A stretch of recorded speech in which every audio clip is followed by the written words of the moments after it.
Today, I would like to share with you our biking adventure with friends. Ready? 1, 2, 3, smile!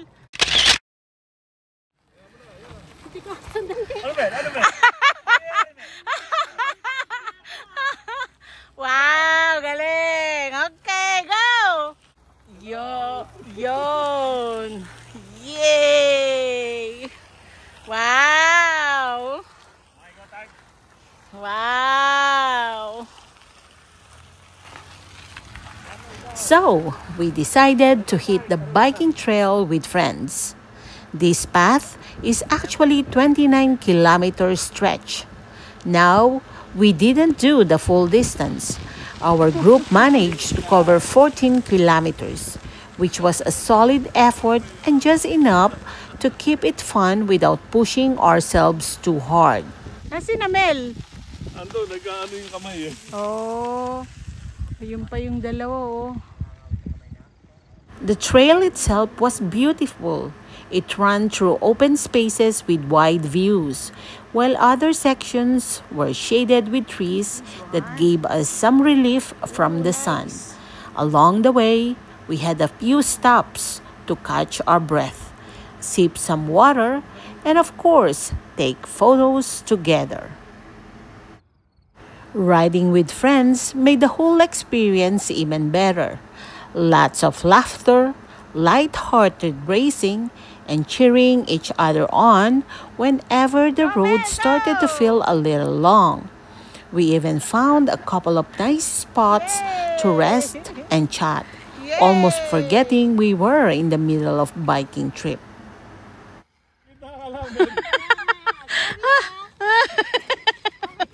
Hindi, sabihin mo, hindi, sinadya akong mag-joke eh. Joke yun. Sabihin mo ganun, Mel. Ikaw na nahuli, ito pa nagsosorry.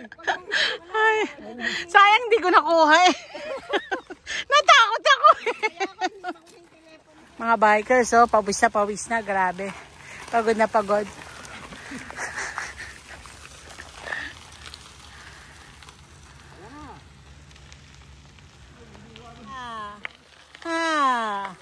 Hello. Abago! Galing ano? Sige. See, the view is amazing. Look at that.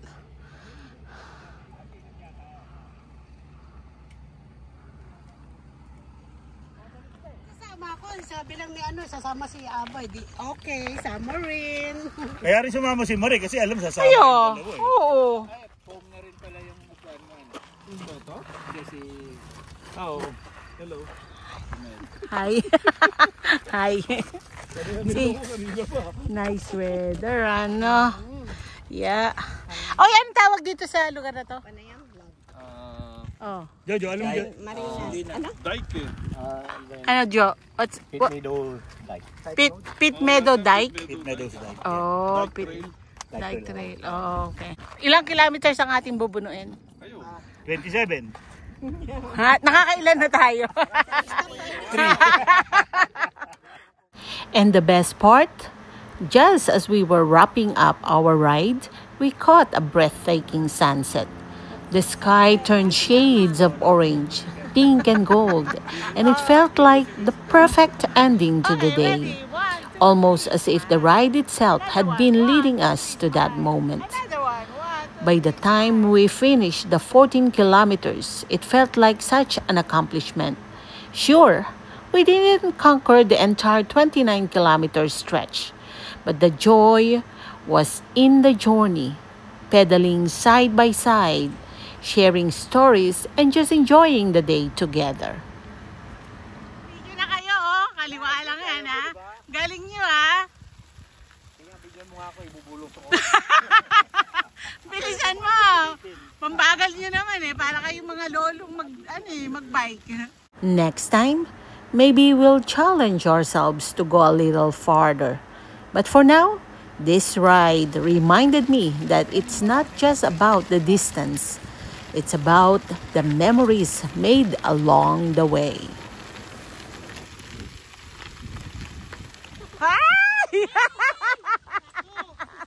Ay! Hindi nga eh, natatakot ako eh, oh. Pag na-out of focus ako, oh, Ariel. By the way, this is at Jerry Solina Park. I survived! Yes! We made it! Ay. Ano? Kaya 2.8 km, Lohid Highway. Ito po ang pinag-uusapan po nito, pagkain. Kung saan po kami kakain. Ay.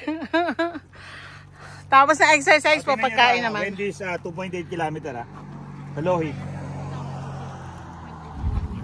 Thank you for the good about it. That we bless this for body. For His name we pray. Amen. Amen. Okay. Attack. Solid. Yeah. Ayan po, nagdadayo. Thank you for watching. Please don't forget to subscribe.